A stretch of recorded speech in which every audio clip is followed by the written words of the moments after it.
Thomas 10.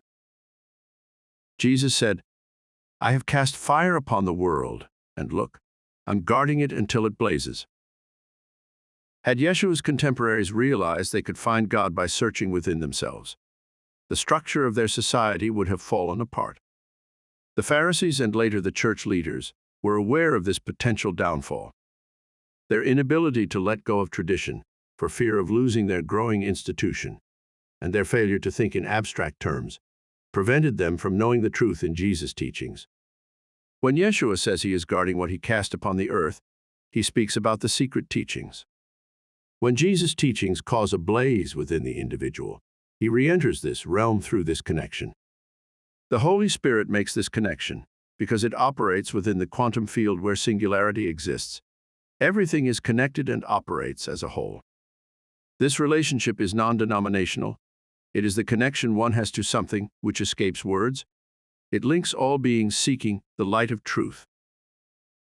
This saying has a thread which connects it to the Gospel of John, chapter 14, 16, 20.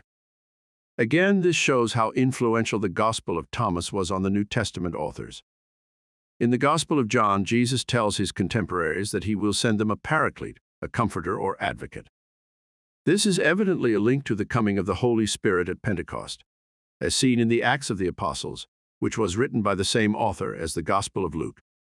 Interestingly, Muslim apologists use this verse in John's Gospel to argue that Jesus was speaking of their prophet. At Pentecost, the Holy Spirit is described as fire descending from heaven, settling above the heads of the apostles. In the context of what we learn from the Gospel of Thomas, it is clear that Yeshua is referring to a link which is made with the individual, connecting all those who are touched by it. This link is something that stimulates the fire, the light, which is within all people. The Holy Spirit makes this link possible, because it is the thing that unifies the Source, Father, and the Son, all beings, to become the Trinity. This is ratified by what Jesus says in John 14. "But you know him, because he is with you, he is in you." This is a reference to both his apostles and himself being intrinsically linked together, as one. It also confirms that all sentient beings have the capacity to tap into the quantum field. This is what researchers of extraterrestrial contact have discovered. In the Gospel of Thomas, the Holy Spirit is lifted above all else due to this crucial function, as evident in Thomas 44. These are the three facets of the one God, the Source.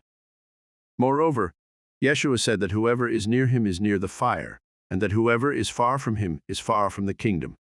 The collective consciousness, Thomas 82. Yeshua came to this realm to teach humans, thereby linking them to the Father Source, so that they may truly live. The story surrounding Pentecost involves the element of bridging distances between people who were initially unable to communicate through the power of the Holy Spirit. The significant metaphor we draw from the story in Acts of the Apostles is the need for a link among all beings. The Holy Spirit is the catalyst, a device. The Holy Spirit touches the heart and mind of the one seeking connection with all beings of light, throughout all the realm's dimensions.